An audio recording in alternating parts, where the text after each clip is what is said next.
تختی کو رکھتے ہیں. حضرت فاطمہ الزہرا رضی اللہ تعالی عنہا کیا کرتی ہے؟ تین اشرفی آسمان کی طرف دیکھ رہی ہے. اللہ اکبر. اب تین اشرفی دیکھنا ہی تھا. رب تبارک و تعالی حضرت جبریل سے کہتا ہے اے جبریل تو کہاں ہے؟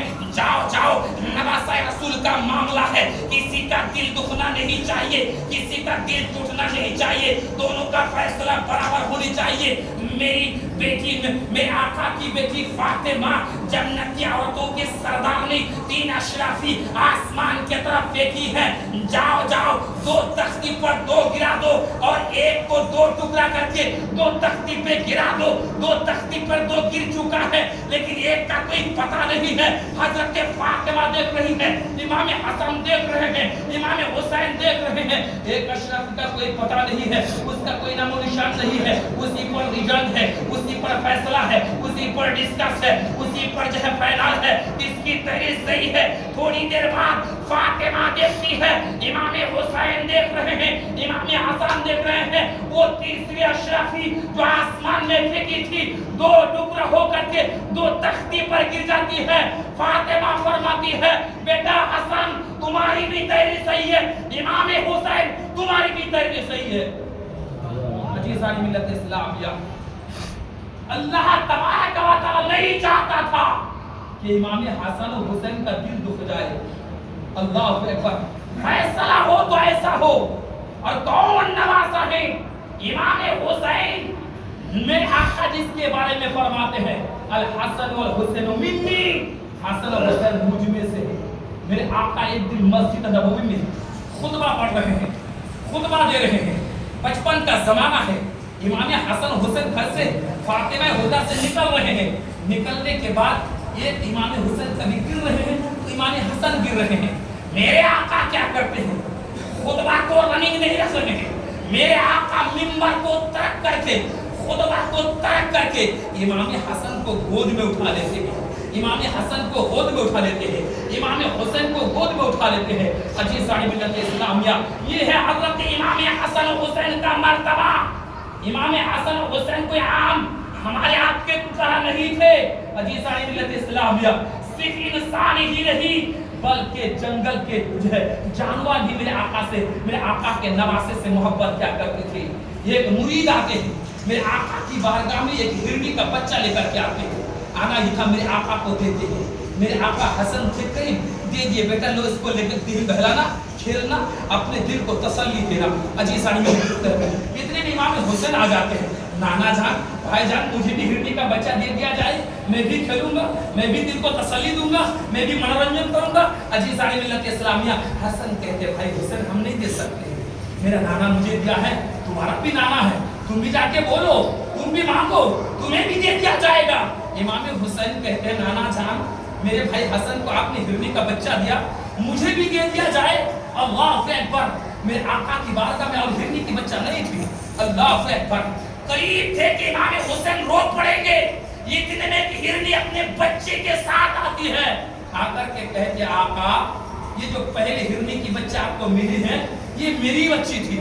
عزیزان ملت اسلامیہ, اور جو دوسری میں لے کر کے آیا ہوں یہ بھی میں آپ کو ہیوا کرتی ہوں, میں اپنے آپ کو قربان کر سکتی ہوں کہ نواسہ رسول کی آنکھ سے آنسو گر جائے میں گوارا نہیں کر سکتی. عزیزان ملت اسلامیہ, پتہ چلا, معلوم ہوا صرف انسان ہی نہیں, صرف رشتے ہی نہیں, صرف اللہ ہی نہیں, صرف فاطمہ ہی نہیں, صرف علی ہی نہیں, بلکہ سب کے سب امام حسین سے محبت کیا کرتے ہیں. اور سب سے افسوس کی بات تو یہ ہے کہ امام حسین کو شہید کرنے والا کون تھے؟ کوئی غیر مسلم تھے کیا؟ بت پجاری تھے کیا؟ کوئی سکھ تھے؟ نہیں, بلکہ نانا کے کلمہ پڑھنے والے مسلمان تھے جو امام حسین کو شہید کر کے تھے. عزیزان ملت اسلامیہ, اللہ اکبر. ان امام حسین کو جس کے بارے میں میرے آقا فرماتے ہیں الحسن والحسین منی, حسن و حسین مجھ میں سے ہے. عزیزان ملت اسلامیہ, اب میں بیک گراؤنڈ میں جانا چاہتا ہوں. یہ کون شہید کیے تھے؟ یزید ولید نے شہید کیے تھے. اور شہید کے بعد جو کارنامہ اس نے کیا تھا تو روم کا کھڑا ہو جائے گا. ہم دین کے لیے کیا کر رہے ہیں, ہم اسلام کے لیے کیا کر رہے ہیں, ہم دین کے تحفظ کے لیے کیا کر رہے ہیں, ہم اپنے ہاتھ نہیں لگا سکتے. ہم اپنے پیر کو ہلا نہیں سکتے. اگر دین کے لیے کسی کو کہا دیا جائے تو ہمارے پیر میں جنبش نہیں, ہمارے ہاتھ میں حرکت نہیں, ہماری طبیعت خراب ہے, ہم جا نہیں سکتے ہیں, ہماری طبیعت علیل ہے. دین کے کام کے لیے کہا جائے, لیکن وار امام حسین آپ نے دین کے تحفظ کے لیے صرف ہاتھ نہیں, پیر نہیں, بلکہ اپنے گردن کو شہید قرار دیا. عزیزان ملت اسلامیہ, عزیزان ملت اسلامیہ, وہ حسین کا جو ہم کر رہے ہیں جس کو سراسر جائز نہیں ہے. عزیزان ملت اسلامیہ, اگزامپل میں دینا چاہتا ہوں. آپ کے ہمارے والد صاحب کا انتقال ہو چکا ہے, ہمارے بڑے بھائی کا انتقال ہو چکا ہے, ہمارے چچا کا انتقال ہو چکا ہے. اسی پوزیشن پہ اگر کوئی باجا بجائے تو آپ کی حالت کیا ہوگا, آپ کا سچویشن کیا ہوگا کہ میرا باپ کا انتقال ہو چکا ہے, میرا بھائی کا انتقال ہو چکا ہے, میرا پڑوسی کا انتقال ہو چکا ہے. تو یہاں ڈنڈا لے کر کے آئے ہو, تم یہاں باجا بجانے آئے ہو, تو یہاں ماتم کرنے کے لیے آئے ہو, تو تم برداشت نہیں کر سکتا. لیکن جس دن امام حسین 10 محرم الحرام میں شہید ہوئے تھے, جو ہم کر رہے ہیں وہ کون کیا تھا, وہ کون کیا تھا؟ کیا وہ نواسہ رسول میں سے کوئی تھے, کیا اہل بیت قطار میں سے کوئی تھے؟ نہیں تھے, بلکہ یزید پلید کے حواریوں نے ایسی کارنامہ کیا کہ امام حسین کو شہید کرنے کے بعد ان کے لاش پر گھوڑا دوڑایا گیا, ماتم کیا گیا, ان کی جسم کے بوٹی کو چھلی چھلی کر دیا گیا. اس کے بعد کوئی ڈریم کر رہا ہے, تو کوئی کچھ کر رہا ہے, خوشیاں منا رہا ہے. اللہ اکبر. اسی خوشی کے دن جو ہم کر رہے ہیں, عزیزان ملت اسلامیہ, ارے پاک لوگوں کا نام کس سے لیا جائے گا؟ پاک منہ سے لیا جائے گا. پاک لوگوں کے نام پاک منہ سے لیا جائے گا. پاک لوگوں کا نام ناپاک منہ سے نہیں لیا جائے گا. نہ ہم پیشاب سے پانی, نہ ہمارے منہ گٹکا سے خالی, نقصر بیچتا ڈریم کرتا ہے یا حسین یا حسین یا حسن. ارے تو حسین کے اسٹوری کو پڑھو, رونگٹا کھڑا ہو جائے گا. عزیزان ملت اسلامیہ, اتنے ہی تم کو امام حسن سے محبت ہے, حسین سے محبت ہے. 10ویں اور 9ویں کے دن آپ روزہ رکھیں, ہے کوئی رکھ سکتے ہیں؟ نہیں رکھ سکتے ہیں. اللہ کے مقدس نبی فرماتے ہیں 10ویں محرم الحرام میں جو ایک روزہ رکھتا ہے اس کو 1 سال روزہ رکھنے کا ثواب عطا کرتا ہے. 1 سال روزہ رکھنے کا ثواب دیا جاتا ہے. کسی تاریخ میں 70 سال کا دیا جاتا ہے. یہ نبی اور 10ویں محرم الحرام کا روزہ اتنا امپورٹنٹ ہے, یعنی رمضان المقدس کے بعد اس دن روزوں کا حکم ہے. عزیزان ملت اسلامیہ, اب اس دن ہم کیا کر رہے ہیں؟ ہم جوانی دکھا رہے ہیں. ہم جو ہے ہم پہلے کہ ہم غیر مسلم کو جوش دکھا رہے ہیں. ارے تو جوش کیا دکھاؤ گے؟ آؤ مسجد میں سجدہ کرو, اس میں جو جوش ہوگا وہ تمہارا ڈنڈا میں نہیں ہوگا. عزیزان ملت اسلامیہ, کسی تاریخ میں ہے کہ امام حضرت علی کو تیر لگ گئی, تیر چبھ گئی اور شدید زخمی ہے, شدید ترین زخمی ہے. تو کسی نے کہا کھینچا جائے, نکالا جائے, تو کسی عقل مند نے کہا نہیں, ایسے نہیں کر سکتے. جب حضرت علی سجدے کی حالت میں ہوں گے, جب رکو جائیں گے, اس وقت تیر کھینچیں گے تو احساس نہیں ہوگا. تاریخ گواہ ہے کہ حضرت علی سجدے کی پوزیشن میں گئے, تیر کھینچ لیا گیا, احساس نہیں. اس لیے وہ عشق لوگوں سے نہیں, اللہ سے کیا تھا. اور جو اللہ سے عشق کرے گا نا, اس کو کوئی کر نہیں سکتا, اس کو کوئی بقا نہیں کر سکتا. اسی لیے ضروری اس بات پر ہے ہم اپنے بچوں کو یہ جو لال ہرا رنگ کا پہن کر کے اور اتنے جو ہے میوزک لگا کر کے ہم جا رہے ہیں, یہ کہیں جائز نہیں ہے. عزیزان ملت اسلامیہ, جو چیز ہمیں کرنی چاہیے وہ چیز ہمیں کرنی ہے. عزیزان ملت اسلامیہ, اللہ اکبر. اس لیے ہمیں چاہیے اللہ کے دین سے ڈریں, اللہ کی شریعت پر چلیں. اللہم صلی سیدنا محمد صلی اللہ علیہ وسلم. آج لگ بھگ 3 تاریخ محرم الحرام ہے, یہ 2 تاریخ ہے. انشاءاللہ تعالی 26 کو 10ویں محرم الحرام ہوگا, امید کبھی ہے.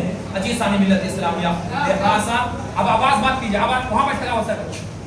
نماز پڑھنے آئے نا, وہاں بیٹھ رہی, وہاں کرے گا اپنے کام, اپنے بیٹھ درود پاک اللہم صلی علی سیدنا محمد بارک وسلم صلی اللہ علیہ وسلم. معزز سامنے کا کہنے کا منشا ضرور یہ ہے, جو ہمارے سامنے محرم الحرام یعنی 10ویں محرم الحرام آ رہا ہے, اس کو ہم شریعت کے مطابق کریں. شریعت جو اجازت دیتے ہیں اپنے فیملی کو کہیں کہ روزے رکھیں, اس میں ثواب ہے. ہم بھی اپنے بچوں کو کہیں کہ ایسے خرافات کام میں نہ جائیں, اسی لیے کہ جس کام میں قدم قدم پہ گناہ ہو ہم اس میں کیوں آمادہ ہوں گے. عزیزان ملت اسلامیہ, اور یہ جو ہماری ابھی نسل چل رہا ہے کیا وہ جانتا تھا اس کا معاملہ؟ ہمیں دیکھا, آپ کے دیکھا, تب تو جا رہا ہو کہ ہمارے باپ جو ہے کر رہا تھا اسے, ہمارا بڑا کیا کر رہا تھا, ہمارا پردادا کیا کر رہا تھا, تو نسل آ رہا ہے, آپ ہی ہم ہی سے وہ سیکھ رہا ہے, تو ہم اور آپ ہی نہیں سدھریں گے تو ہمارے بچے کہاں سدھریں گے؟ ہمارے بچے تو جانتا ہے کہ میرا دادا 1 مہینہ پہلے نکل گیا تھا نانگم, وہ بجا رہا تھا, چاند نکلا جا ڈھول بجانا شروع کر دیا, میرا دادا نے کیا تھا, تو ہمارے دادا کی پیروی کر رہے ہیں ہم. عزیزان ملت اسلامیہ, اسی وقت اگر کہتا کہ نہیں ہماری شریعت کی اجازت نہیں دیتا, بیٹا ہماری شریعت یہ ہے کہ امام حسین اس دن شہید ہوا تھا, اس دن روزہ رکھنے کی ضرورت ہے, اس دن جو ہے تم جو ہے روزہ رکھو, اس دن افطاری کا انتظام کرو, اس دن فاتحہ کا انعقاد کرو, اس دن جلسہ کا انعقاد کرو. عزیزان ملت اسلامیہ, ادھر سے روٹ جائے گا, جامع مسجد ہے, اللہ کا گھر ہے, ہم سب بہت اچھا کام کر رہے ہیں, قیامت تک کامیابی نہیں ہو سکتا ایسے کام سے, میں گارنٹی کے ساتھ کہہ سکتا ہوں. اسلام صرف خرافات سے نہیں, دین پر عمل کرنے سے ملتا ہے. عزیزان ملت اسلامیہ, اس لیے ضروری اس بات پر ہے ہمیں خرافات کو نکلنا پڑے گا, اور مجھے امید قوی ہے 90% لوگ اس کام سے دور ہیں, 10% ہے, میں ان سے میں بغض کے طور پر نہیں کہتا ہوں, عناد کے طور پر نہیں کہتا ہوں, تعصب کے طور پر نہیں کہتا ہوں. ارے میں آپ کو کون کہنے والا ہوں, آپ تو اس نبی کی امت ہے. اللہ اکبر, جس نبی کے پیر کے پیچھے اگر یہودی کانٹا بچھا دیتے تھے تو میرے آقا کچھ نہیں کہتے تھے. تو میں آپ کو کون ٹارگٹ کرنے والا ہوں, میں آپ کو کون کھیل کے مولی ہوں کہ آپ کو میں فورس کروں, آپ کو میں آنکھ دکھاؤں, آپ کو میں ڈانٹوں؟ نہیں, جب شریعت پر کمال ہوتی ہے تب جا کے دل میں دکھ ہوتا ہے. لہٰذا آپ لوگوں سے گزارش ہے کہ آپ ان میلوں میں نہ جایا کریں, مسلمان کا کوئی میلہ ہی نہیں ہے. عزیزان ملت اسلامیہ, اللہ نے چاہا تو آئندہ ہفتہ آپ کو امام حسین, حضرت علی اصغر, علی اکبر سرسری طور پر میں آپ کو سماعتوں کے دہلی پہنچانے کی کوشش کروں گا. میری گفتگو میں اس سے ختم کرتا ہوں, بولنے میں کسی قسم کی غلطی ہو میں دعا پڑھتا ہوں, استغفر اللہ رب من کل ذنب و توب الیہ. السلام علیکم ورحمۃ اللہ وبرکاتہ.